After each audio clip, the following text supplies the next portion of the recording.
Hello friends, welcome to star online academy.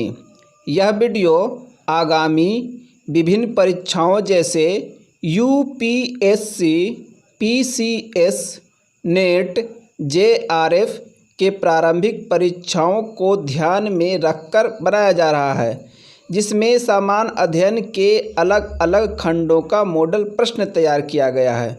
तो दोस्तों, आज का हमारा टॉपिक है ज्योग्राफी यानी भूगोल से संबंधित कुछ मॉडल क्वेश्चंस मैं आप लोगों के सामने रख रहा हूं। आज का पहला क्वेश्चन है, निम्नलिखित कथनों पर विचार कीजिए। पहला, कृष्ण छिद्र एक ऐसा खगोलीय अस्तित्व है जिसे दूरबीन से नहीं देखा जा सकता। दूसरा, कृष्ण छिद्र पर गुरुत्वीय क्षेत्र इतना प्रबल होता है कि यह प्रकाश को भी बच निकलने नहीं देता। उपयुक्त कथनों में से कौन सा सही है? ए, केवल एक, बी, केवल दो, सी, एक और दो दोनों, डी, न तो एक न ही दो। राइट आंसर सी, एक और दो दोनों। आइए इसकी व्याख्या देखते हैं। कृष्ण छिद्र या ब्लैक होल को दूरबीन से प्रत्यक्षतः देख पाना संभव नहीं है, क्योंकि अत्यधिक उच्च घनत्व के कारण इसका प्रबल गुरुत्वीय क्षेत्र किसी भी प्रकार के विकिरण, यहाँ तक कि प्रकाश किरणों को भी निकलने नहीं देता। अंतरिक्ष दूरबीन द्वारा ब्लैक होल की उपस्थिति का पता उसके आसपास के पिंडों, तारों, गैसों के व्यवहार द्वारा लगाया जाता है। नेक्स्ट, यह किसने सर्वप्रथम प्रतिपादित किया कि सूर्य हमारे सौरमंडल का केंद्र है और पृथ्वी उसकी परिक्रमा करती है?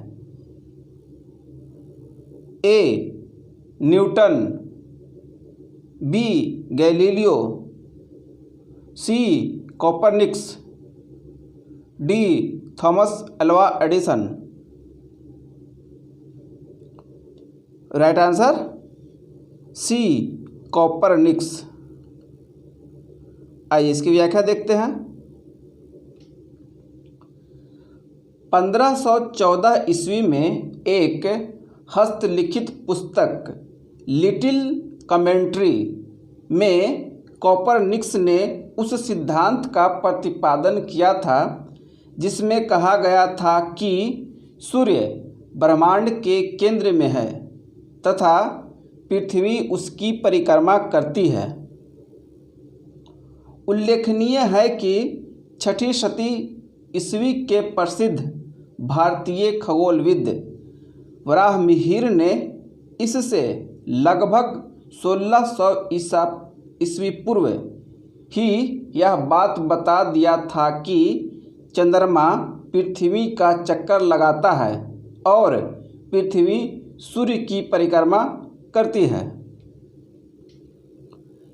नेक्स्ट, निम्नलिखित कथनों पर विचार कीजिए।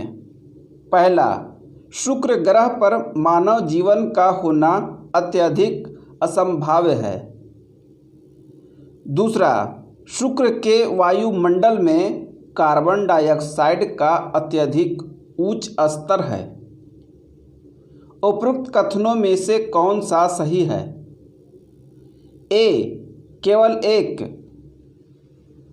बी, केवल दो, सी, एक और दो दोनों, डी, न तो एक न ही दो।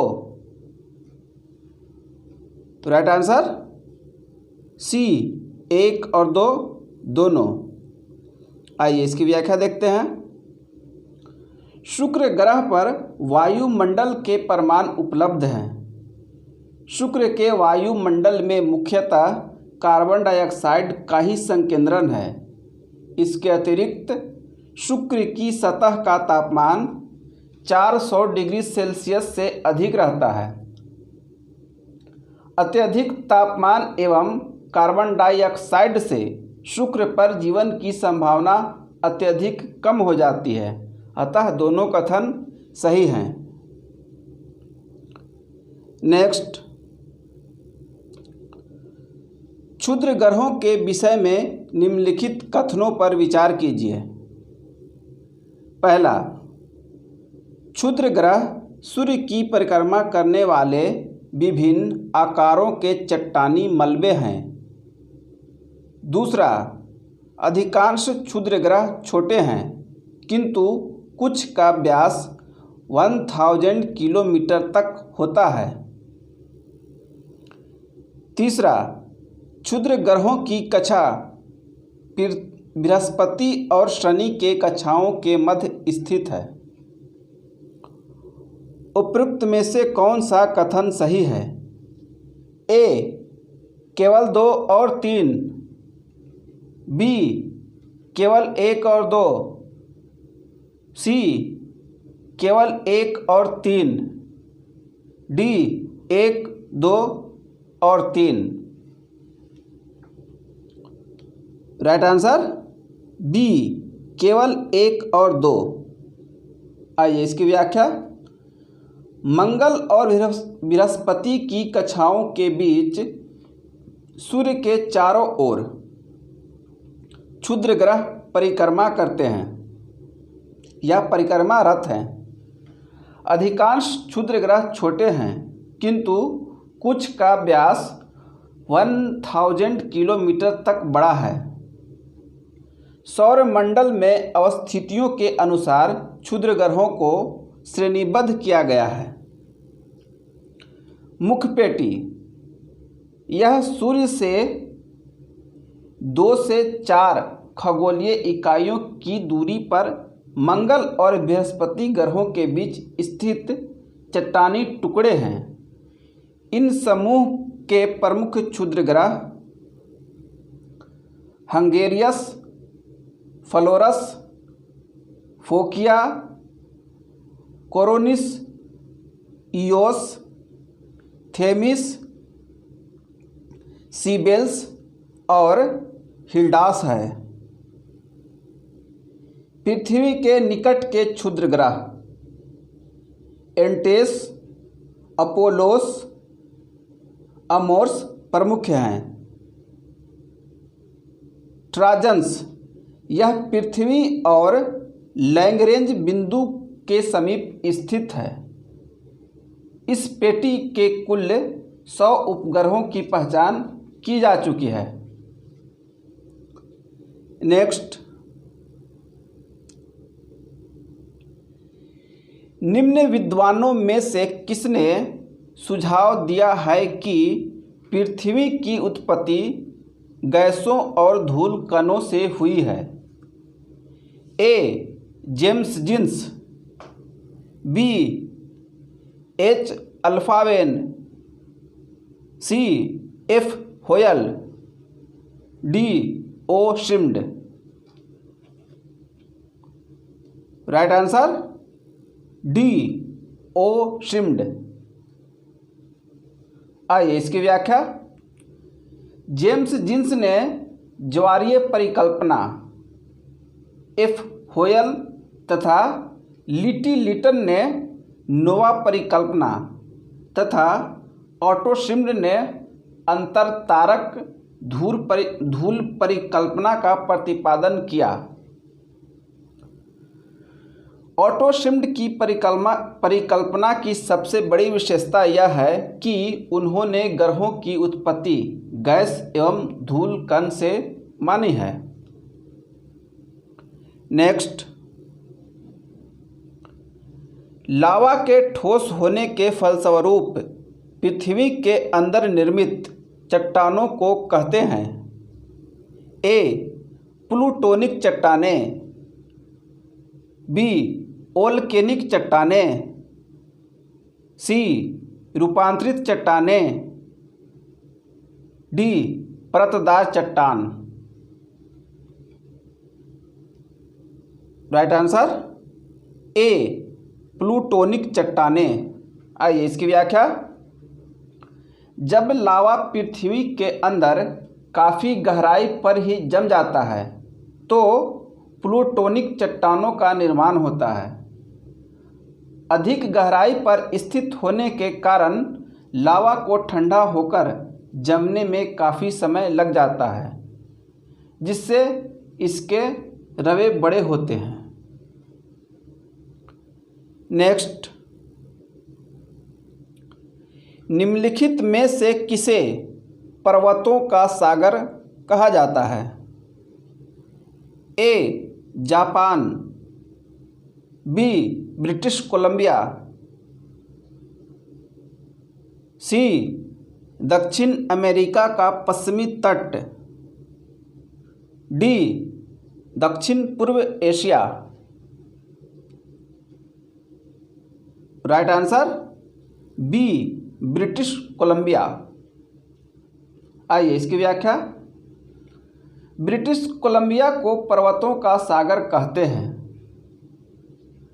ब्रिटिश कोलंबिया का यह नाम मौलिन्यूकस सेंट जॉन की पुस्तक the sea of mountain an account of Lord Dufferin tour through British Columbia in 1876 के आधार पर दिया गया है। नेक्स्ट, निम्नलिखित देशों में से कौन से देश स्थल बाधित हैं? पहला अफगानिस्तान, दूसरा हंगरी, तीसरा मलेशिया, चौथा स्विट्जरलैंड। नीचे दिए गए कूट का प्रयोग कर सही उत्तर चुनिए। ए. केवल 1 और 2, बी. 1, 2 और 3, सी. 2, 3 और 4, डी. 1, 2 और 4। Right answer D. 1, 2 और 4। आइए इसकी व्याख्या देखते हैं। दक्षिण एशिया में स्थित अफगानिस्तान एक स्थल बाधित देश है, जिसकी सीमाएं ईरान, पाकिस्तान, भारत, पाक अधिकृत कश्मीर, चीन, ताजिकिस्तान, उज्बेकिस्तान एवं तुर्कमेनिस्तान से घिरी है। एक अन्य स्थल बाधित देश हंगरी की सीमाएं Austria, Slovenia, Croatia, Serbia, Romania, Ukraine और स्लोवाकिया से घिरी है, जबकि स्विट्जरलैंड की सीमाएं फ्रांस, इटली, ऑस्ट्रिया, लिजेंटाइन और जर्मनी से घिरी है। इस प्रकार उपरोक्त तीनों देश की कोई तटरेखा नहीं है, जबकि मलेशिया की सीमाएं थाईलैंड, इंडोनेशिया, ब्रुनेई एवं सिंगापुर से मिलती है, किंतु साथ ही इसकी विस्तृत तटरेखा भी है। नेक्स्ट, हिंद महासागर में सागर धाराओं की नियमित दिशा में परिवर्तन के लिए निम्नलिखित कारकों में से कौन सा एक उत्तरदायी है? ए. हिंद महासागर एक अर्ध महासागर है। बी. हिंद महासागर में मानसूनी प्रवाह पाया जाता है। सी. हिंद महासागर एक स्थल परिबद्ध महासागर है। डी. हिंद महासागर में लवणता में अपेक्षाकृत अधिक विभिन्नता पाई जाती है। Right answer B. हिंद महासागर में मानसूनी प्रवाह पाया जाता है। आइए इसकी व्याख्या देखते हैं। हिंद महासागर की धाराओं में प्रशांत एवं अटलांटिक महासागरीय धाराओं का क्रम कुछ परिवर्तन के साथ पाया जाता है। हिंद महासागर की धाराओं पर स्थल मंडल तथा मानसूनी हवाओं का पर्याप्त प्रभाव है। उत्तरी हिंद महासागर में उत्तर पूर्व तथा दक्षिण पश्चिम मानसूनी हवाओं के कारण धाराओं की दिशा में वर्ष में 2 बार परिवर्तन होता है, जबकि दक्षिण हिंद महासागर में धाराओं का एक निश्चित क्रम पाया जाता है। नेक्स्ट, निम्नांकित में से कौन नदी भ्रंश घाटी से बहती है? ए अमेजन, बी सिंधु, सी वोल्गा, डी राइन। राइट आंसर डी राइन। आइए इसकी व्याख्या। स्विस आल्प्स पर्वत पर स्थित रेन वाल्डहॉर्न ग्लेशियर से निकलने वाली राइन नदी भ्रंश घाटी से होकर प्रवाहित होती हुई उत्तरी सागर में समुद्र में मिल जाती है। नेक्स्ट, निम्नलिखित में से कौन सा मृदा में नाइट्रोजन को बढ़ाता है? पहला, जंतुओं द्वारा यूरिया का उत्सर्जन। दूसरा, मनुष्य द्वारा कोयले को जलाना। तीसरा, वनस्पति की मृत्यु। नीचे दिए गए कूट का प्रयोग कर सही उत्तर चुनिए। ए केवल 1, बी केवल 2 और 3, सी केवल 1 और 3, डी 1, 2 और 3। राइट आंसर सी केवल 1 और 3। आइए इसकी व्याख्या। जंतुओं के यूरिया उत्सर्जन साथ ही जीवों एवं वनस्पतियों की मृत्यु के बाद अपघटकों द्वारा इसका अपघटन किया जाता है। इस प्रकार पेड़ पौधों इनसे पोषण प्राप्त करते हैं। इस तरह नाइट्रोजन चक्र की प्रक्रिया चलती रहती है तथा मृदा में नाइट्रोजन की मात्रा की पूर्ति होती रहती है। नेक्स्ट, निम्नलिखित कथनों पर विचार कीजिए। पहला, किसी भी अफ्रीकी देश में चाय बागान नहीं है। दूसरा, चाय के पौधों को उच्च ह्यूमस युक्त उर्वर मृदा की आवश्यकता होती है। उपरोक्त कथनों में से कौन सा सही है? ए केवल 1, बी केवल 2, सी 1 और 2 दोनों, डी न तो 1 न ही 2। राइट आंसर बी केवल 2। आइए इसकी व्याख्या देखते हैं। 20वीं शताब्दी में पूर्वी अफ्रीका के 3 देश केन्या, तंजानिया तथा युगांडा चाय के प्रमुख उत्पादक बन गए हैं। अतः यह कहना कि अफ्रीका में चाय के बागान नहीं है गलत है। चाय के पौधों के विकास के लिए ढलान युक्त उच्च भूमि वाला क्षेत्र जिसमें मिट्टी की गहराई पर्याप्त हो, मिट्टी का पीएच मान 4.5 to 5.5 के मध्य तथा जैव पदार्थ या ह्यूमस 20% से अधिक होनी चाहिए। नेक्स्ट, यदि आप कोहिमा से कोट्टयम की यात्रा सड़क मार्ग से करते हैं तो आपको मूल स्थान और गंतव्य स्थान को मिलाकर भारत के अंदर कम से कम कितने राज्यों से होकर गुजरना होगा? A 6, B 7, C 8, D 9। Right answer B 7। आइए इसकी व्याख्या। कोहिमा से कोट्टायम तक यदि सबसे छोटे सड़क मार्ग का अनुसरण किया जाए तो वह मार्ग नागालैंड, असम, पश्चिम बंगाल, ओडिशा, आंध्र प्रदेश, तमिलनाडु एवं केरल राज्यों से होकर गुजरेगा। अतः कोहिमा से कोट्टायम तक की सड़क यात्रा करने पर कम से कम 7 राज्यों से अवश्य गुजरना पड़ेगा। नेक्स्ट, गन्ने में शर्करा की मात्रा घट जाती है यदि ए.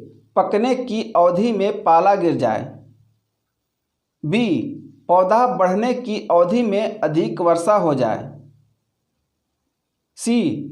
पकने की अवधि में तापमान बहुत अधिक हो, डी. पौधा बढ़ने की अवधि में तापमान में कमी वृद्धि हो। राइट आंसर ए. पकने की अवधि में पाला गिर जाए। आइए इसकी व्याख्या।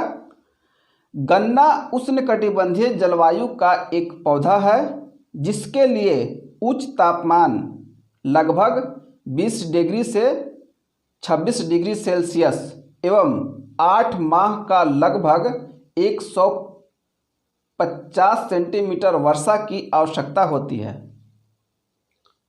अतः पकने की अवधि में पाला गन्ना में शर्करा की मात्रा को न्यून करता है और फसल के उत्पादन को भी प्रभावित करता है। नेक्स्ट, पश्चिमी हिमालय में उच्च पर्वतीय वनस्पति 3000 मीटर की ऊंचाई तक ही उपलब्ध है, जबकि पूर्वी हिमालय में वह 4000 मीटर की ऊंचाई तक उपलब्ध होती है। एक ही पर्वत श्रृंखला में इस विविधता का कारण है ए. पूर्वी हिमालय का पश्चिमी हिमालय से अधिक ऊंचा होना, बी. पूर्वी हिमालय का भूमध्य रेखा और समुद्र तट से पश्चिमी हिमालय की अपेक्षा अधिक निकट होना, सी. पूर्वी हिमालय और पश्चिमी हिमालय की अपेक्षा अधिक मानसूनी वर्षा होना, पूर्वी हिमालय में पश्चिमी हिमालय की अपेक्षा अधिक मानसूनी वर्षा का होना, डी. पूर्वी हिमालय की चट्टानों का पश्चिमी हिमालय की चट्टानों से अधिक उर्वर होना। Right answer B. पूर्वी हिमालय का भूमध्य रेखा और समुद्र तट से पश्चिमी हिमालय की अपेक्षा अधिक निकट होना। आइए इसकी व्याख्या। चूँकि पूर्वी हिमालय पश्चिमी हिमालय की अपेक्षा समुद्र एवं भूमध्य रेखा के अधिक निकट स्थित है, अक्षांशीय अवस्थिति के कारण पूर्वी हिमालय एवं पश्चिमी हिमालय के जलवायु में अंतर पाया जाता है। अतः पूर्वी हिमालय में वनस्पति की ऊंचाई भी पश्चिमी हिमालय की तुलना में अधिक होती है। नेक्स्ट, निम्नलिखित कथनों पर विचार कीजिए। पहला, दक्षिणी ट्रैप की रेगड़ मिट्टियां काली होती हैं। दूसरा, उनमें ह्यूमस प्रचुर मात्रा में होता है। उपरोक्त कथनों में से कौन सा सही है? ए. केवल एक, बी. केवल दो, सी. एक और दो दोनों, डी. न तो एक न ही दो। राइट आंसर ए. केवल एक। आइए इसकी व्याख्या। दक्कन ट्रैप की काली मिट्टी को रेगड़ या रेगूर के नाम से भी जाना जाता है। यह कपास की खेती के लिए अत्यधिक उपयुक्त होती है। इनमें लोहा, चूना, कैल्शियम, पोटाश, एल्यूमिनियम एवं मैग्नीशियम कार्बोनेट की अधिकता और नाइट्रोजन, फास्फोरस और जैविक पदार्थों या ह्यूमस की कमी पाई जाती है। नेक्स्ट, भारत में वर्षा का अधिक होते हुए भी यह देश प्यासी धरती समझा जाता है। इसका कारण है